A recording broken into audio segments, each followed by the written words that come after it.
Assalamualaikum warahmatullahi wabarakatuh. Perkenalkan, nama saya Nailah Putri Ginting dari 10 MIPA 2 akan menjelaskan mengenai Kerajaan Mataram kuno dalam pelajaran sejarah Indonesia mengenai materi kerajaan Hindu-Buddha di Indonesia. Baik, pertama-tama saya akan mengenalkan terlebih dahulu mengenai Kerajaan Mataram kuno. Kerajaan Mataram kuno merupakan kerajaan bercorak Hindu-Buddha yang berdiri di bumi Mataram, sekarang menjadi Yogyakarta, sejak abad ke-8 hingga abad ke-11. Kerajaan ini merupakan salah satu kerajaan yang sering berpindah tempat, sehingga mempengaruhi nama kerajaannya. Kerajaan Mataram kuno berdiri pada tahun 732 Masehi dan runtuh pada 1007 Masehi. Saat berdirinya kerajaan ini memiliki ibu kota di daerah Mataram, dekat Yogyakarta sekarang, sehingga kemudian diberi nama Medang I Bumi Mataram. Namun, kerajaan ini sempat mengalami beberapa kali atau kurang lebih 7 kali perpindahan ibu kota, hingga akhirnya sampai ke Jawa Timur pada abad ke-10, dan lebih dikenal dengan Kerajaan Medang. Selanjutnya adalah pendiri Kerajaan Mataram kuno. Pendiri Kerajaan Mataram kuno adalah Rakai Mataram Sang Ratu Sanjaya yang berkuasa antara 732 sampai 760 Masehi. Dalam pemerintahan dinasti Sanjaya, ada beberapa pemimpin lain, antara lain Sri Maharaja Rakai Pangkaran, Sri Maharaja Rakai Pikatan, dan Sri Maharaja Watukura Dyah Balitung. Sedangkan masa pemerintahan dinasti Shailendra pertama kali yaitu Banu, kemudian digantikan oleh Raja Wisnu yang mampu menegakkan kewibawaannya sehingga dinasti Sanjaya menjadi bawahannya. Serta Samaratungga merupakan raja terbesar dan terakhir dari dinasti Shailendra. Baik, selanjutnya saya akan membahas beberapa candi-candi peninggalan Kerajaan Mataram kuno. Yang pertama yaitu Candi Borobudur yang berada di Magelang, Jawa Tengah. Candi Borobudur mulai dibangun pada tahun 725 Masehi dan diresmikan pada tahun 825 Masehi. Candi Borobudur merupakan model alam semesta yang dibangun untuk tempat suci yang memuliakan Buddha. Selain itu, candi ini juga dapat digunakan sebagai tempat ziarah untuk umat manusia, sesuai dengan ajaran Buddha yang mengalihkan alam nafsu duniawi manusia menuju pencerahan dan kebijaksanaan. Yang kedua adalah Candi Prambanan yang berada di Sleman, Daerah Istimewa Yogyakarta. Candi Prambanan merupakan candi Hindu terbesar di Indonesia. Candi ini dibangun pada tahun 850 Masehi. Candi ini terkenal dengan cerita legenda Roro Jonggrang yang menyebutkan bahwa candi ini dibangun dalam satu malam. Yang ketiga adalah Candi Kalasan yang berada di Sleman, Daerah Istimewa Yogyakarta. Candi Kalasan diperkirakan dibangun pada abad ke-8 dan selesai dibangun pada tahun 778 Masehi. Candi Kalasan menjadi candi Buddha tertua di Yogyakarta. Candi Kalasan adalah candi yang dipersembahkan untuk Dewi Tara yang dinding luarnya dilapisi semen kuno. Candi Buddha tertua di Yogyakarta ini dibangun oleh Rakai Panangkaran, raja dari dinasti Shailendra yang juga mengkonsep dari pendirian Candi Borobudur. Baik, selanjutnya saya akan membahas beberapa prasasti-prasasti peninggalan Kerajaan Mataram kuno. Yang pertama yaitu Prasasti Canggal. Prasasti Canggal merupakan peninggalan dari dinasti Sanjaya. Prasasti ini dibuat dengan bahasa Sanskerta dengan huruf Pallawa pada tahun 654 Saka atau 732 Masehi.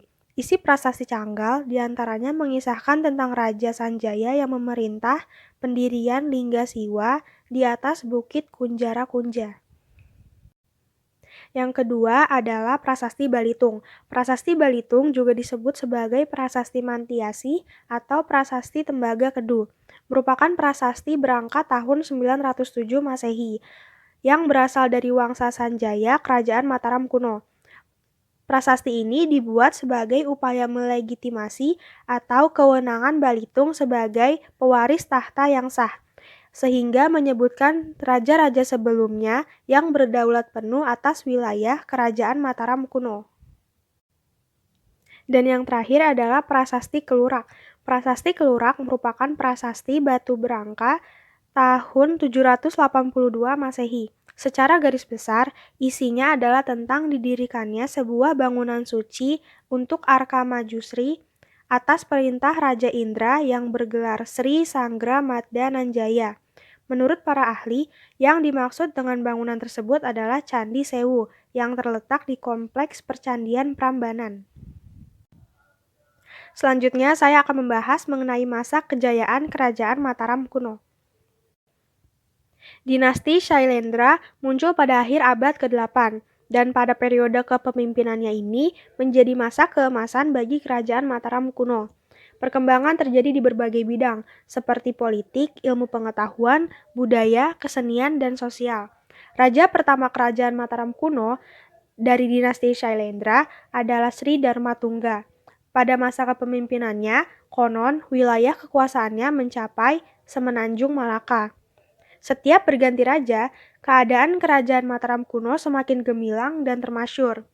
Sri Dharmatungga kemudian digantikan oleh Indra dari Shailendra yang berhasil menaklukkan Shenla, sekarang menjadi Kamboja. Setelah itu, kerajaan Mataram kuno dipimpin oleh Samaratungga. Pada periode ini, ilmu seni sangat berkembang dan dibangunlah Candi Borobudur. Puncak kejayaan kerajaan Mataram kuno adalah pada masa pemerintahan Raja Balitung yang memerintah pada tahun 898 Masehi hingga tahun 910 Masehi. Selanjutnya adalah masa akhir Mataram kuno. Kemunduran Mataram kuno disebabkan karena kedudukan ibu kota kerajaannya yang semakin lemah dan tidak menguntungkan, antara lain, 1. Tidak memiliki pelabuhan laut sehingga sulit berhubungan dengan dunia luar. Yang kedua, sering dilanda bencana alam oleh letusan Gunung Merapi. Yang ketiga, mendapat ancaman serangan dari kerajaan Sriwijaya. Baik, selanjutnya adalah daftar nama-nama pemimpin kerajaan Mataram kuno.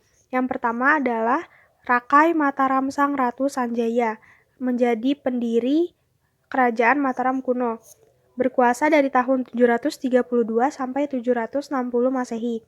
Yang kedua adalah Rakai Panangkaran yang menjadi awal berkuasanya Wangsa Shailendra, berkuasa dari tahun 760 sampai 780 Masehi. Yang ketiga adalah Rakai Panunggalan alias Dharanindra, berkuasa dari tahun 780 sampai 800 Masehi. Yang keempat adalah Rakai Warak alias Samaragrawira, berkuasa dari tahun 800 sampai 820 Masehi. Yang kelima adalah Rakai Garung alias Samaratungga, berkuasa dari tahun 820 sampai 840 Masehi. Yang keenam adalah Rakai Pikatan, merupakan suami dari Pramodawardhani dan menjadi awal kebangkitan Wangsa Sanjaya, berkuasa dari tahun 840 sampai 856 Masehi. Yang ketujuh adalah Rakai Kayuwani alias Dyah Lokapala, berkuasa dari tahun 856 sampai 882 Masehi. Yang kedelapan adalah Rakai Watuhu Malang, berkuasa dari tahun 882 sampai 899 Masehi. Yang kesembilan adalah Rakai Watukura Dyah Balitung, berkuasa dari tahun 898 sampai 919 Masehi. Yang ke-10 adalah Empu Daksa, berkuasa dari tahun 915 sampai 919 Masehi. Yang ke-11 adalah Rakai Layang Dyah Tulodong, berkuasa dari tahun 919 sampai 924 Masehi. Yang ke-12 adalah Rakai Sumba Dyah Wawa, berkuasa pada 924 Masehi. Yang ke-13 adalah Empu Sindok, menjadi awal periode Jawa Timur. Yang ke-14 adalah Sri Lokapala, merupakan suami dari Isana Tunggawijaya. Yang ke-15 adalah Makuta Wangsa Wardana. Yang ke-16 adalah Dharma Wangsa Teguh, menjadi pemimpin terakhir dari kerajaan Mataram kuno. Baik, sekian dari saya. Mohon maaf apabila ada kata-kata yang salah atau informasi yang kurang berkenan. Wabillahi taufiq wal hidayah. Wassalamualaikum warahmatullahi wabarakatuh.